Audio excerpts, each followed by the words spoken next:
Welcome to another episode of the Connecting Through Technology podcast powered by Intellacall. I'm your host, Jonathan Core, and today I have the privilege of speaking to Jesse Roach, the real estate broker for Jesse Wayne Homes. Jesse is also a tenured enterprise sales professional with 20 plus years of B2B and B2C sales coaching and management experience across multiple Fortune 50 and 100 companies. Welcome to the show, Jesse. Thank you. To be here. Thanks, Jonathan. Awesome. Well, let's get this, kicked off, specifically addressing, kind of the elephant in the room as far as the way a lot of professionals are navigating their conversations specifically around this pandemic. And so what I wanted to ask you right now is, how is, your real estate side of your business doing during this pandemic, and how has it maybe changed the way you do business as far as the real estate brokerage? Yeah, great question. Obviously, with COVID shutting down certain things and having restrictions, especially in the real estate industry, one of the things that they mandated early on was to either reduce or eliminate having open houses. So here in the Seattle market, we went to a very limited amount of people could even tour a home or couldn't have an open house. And then when they relaxed the restrictions, we went to small open houses with limited people through at a time, wearing a mask. So yes, a lot's changed.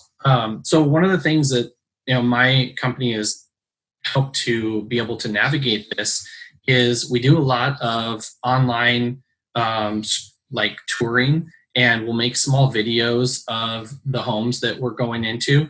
And I found that making a 1 to 2 minute personal tour video and then editing it, even something as simple as using iMovie on the Apple phone, puts together a pretty good edited video, unless you want to pay for the professional version.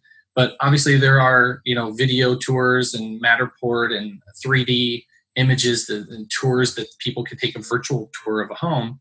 But I think connecting with people on a personal level has really helped. So Zoom calls, and then also I use the Facebook Messenger and Facebook video chats with clients so that I can do things live with them and show them certain things, or if they have a question. So I think technology really has a huge impact in everything that we do, whether it's a simple, communication to get prospects, or showing a home, or giving a tour, and even closing the sale. It all looks different right now. Yeah, and you and I were talking, before we started, to record this podcast, and obviously I've known you for for several years now, and your background is very extensively within the enterprise sales side, and so as far as B2B and B2C companies is concerned, so I wanted to ask you, how and why did you get started in the real estate industry? Great question. I think real estate has always been an interest of mine. Sometimes it's a little scary to step away from a corporate secure position with benefits and a 401k and, time off. If, paid time off, you don't get paid time off in the real estate industry. But it has always been an interest of mine. I think I just needed something to actually push me out there to give me the opportunity to be able to start doing it. So last year, I had a couple of agents here locally in Seattle who I've known for over 10 years. And we started talking about my sales experience, and we were personally looking for a home as well, and just started looking at the process of what a real estate sale looks like and how well my background actually fits into that. So I ended up going and doing all of the testing and joining their team. And so that's how it started. I mean, I was thinking about your question earlier, and I look back to when I was 5, 6, 7 years old, and I would go door to door selling candy to earn money to buy a baseball glove when I was in Little League. And I don't know how many people can relate to selling candy bars and candy to raise money for their Little League or whatever.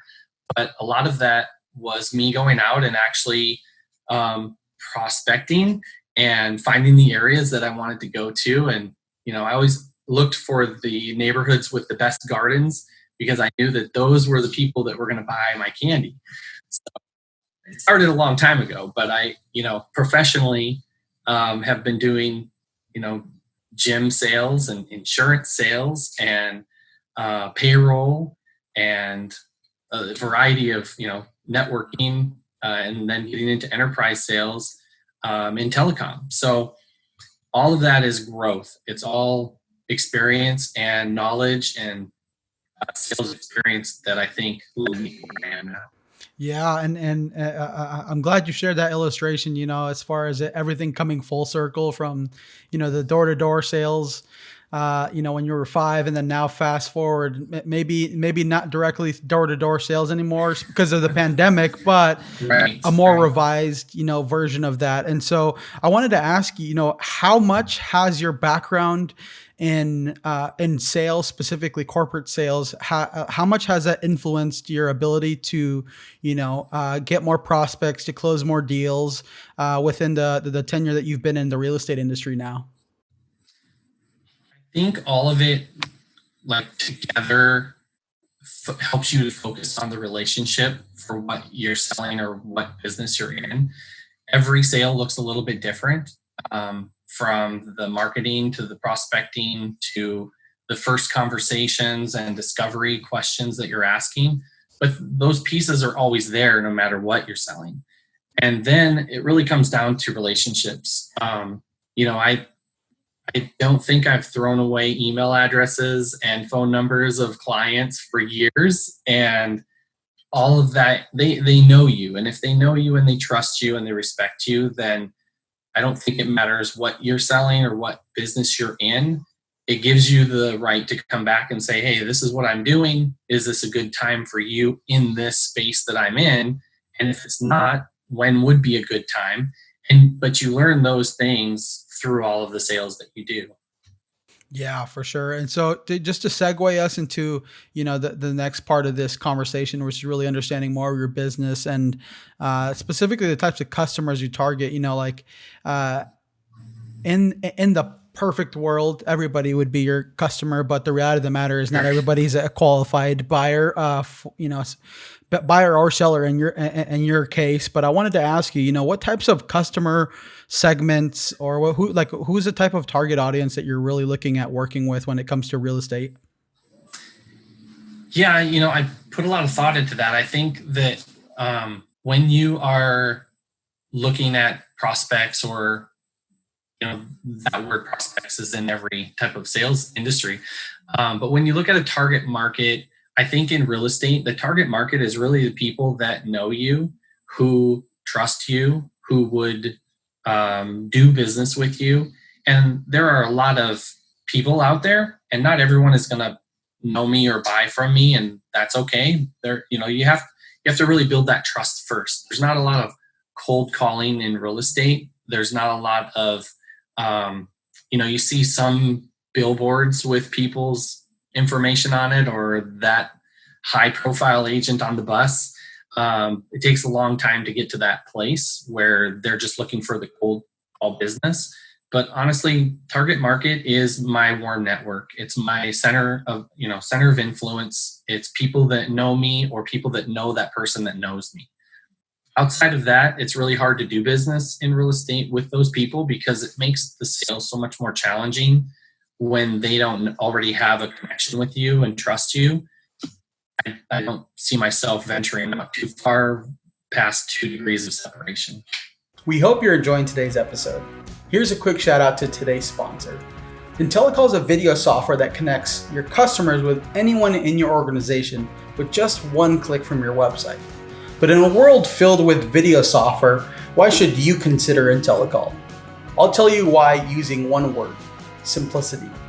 Intellacall allows you to connect via video without downloading any software, sending any meeting IDs, or passwords. On top of that, Intellacall integrates directly onto your website, so if any customers or prospects want to get in contact with you directly, they can do just that. For more information on Intellacall or to schedule a demo, please visit us at www.intellacall.com. And now, back to today's episode. So, as far as like, you mentioned like your target audience is more of your warm, kind of in network, just people that you know within your network. I wanted to ask you, what does the process actually look like for you to actually generate, to take leads into prospects into more of like actual leads or qualified leads within your pipeline? I think it's done over several conversations. Those conversations could be through text, they could be through email. I use Constant Contact to have a templated email version. And that one also for compliance is really good to unsubscribe, and it keeps me in compliance, right? I looked at all of the different ways that I actually market, and because you can't hold an open house currently, that typically will attract a lot of people to your book of business because you meet them face to face and they either get to know you and like you, or they don't like you and don't call you back. Right? But I was looking at all of the different ways that I market myself. I'm using text, email, I'm calling people for follow up. I'm using software like Constant Contact. I also send out handwritten cards. There's full-on training and programs on handwritten cards and follow-up. I use social media, Instagram, Facebook, and then also just rely on personal touches. So, you still can't discount standing in line at the grocery store and somebody sees your logo, or you overhear a conversation and you ask them a question and you insert yourself in somehow professionally and possibly get a lead that way.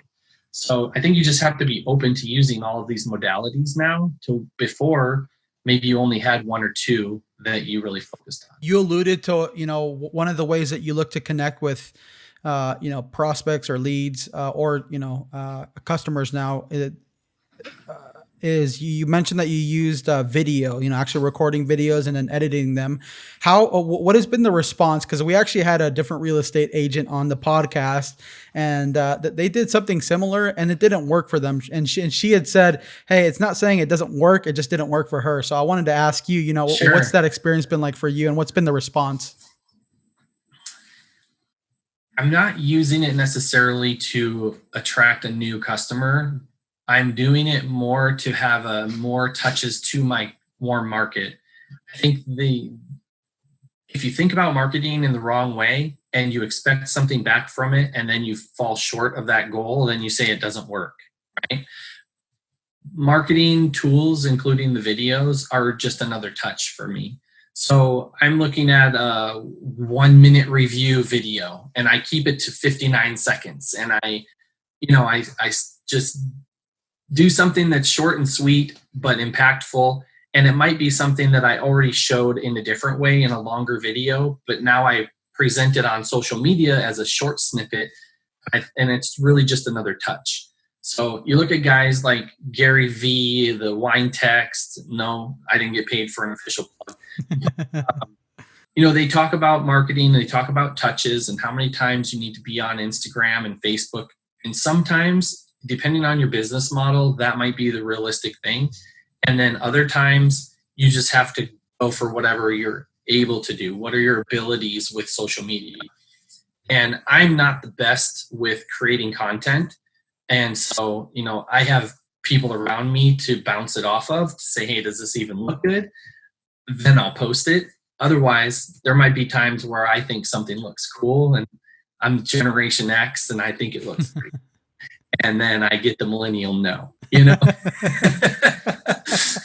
So yeah, that's super funny. The millennial no. And, I like what you're saying. So, for me, my background is more marketing. And so I think as far as the function within sales and marketing, and it sounds like you have a lot of experience, obviously working with both, maybe from a sales alignment standpoint. And it's like, marketing is like, for lack of better words, there's different functions for it, but at the same time, it allows for you to have a touching point without being salesy, without being pushed. Hey, can we hop on a call? Hey, can we do this? Like, right. You just become top of mind because you never know when your potential qualified buyer target audience is in a position to make a decision finally. And who do they go to? They tend to go to the person that they trust, the person that's top of mind, which, could be social media content. So I think as far as your focus and approach, it makes a lot of sense, and especially for me as a marketer. So I wanted to ask you, just one last question before we close this out is, you mentioned that you've done some of these, used video specifically with creating content, with connecting with potential prospects and customers and different things like that. I wanted to ask you, what importance do you place with video in this day and age, specifically in the middle of a pandemic, when it comes to real estate selling, real estate marketing, and really just the whole function within the business?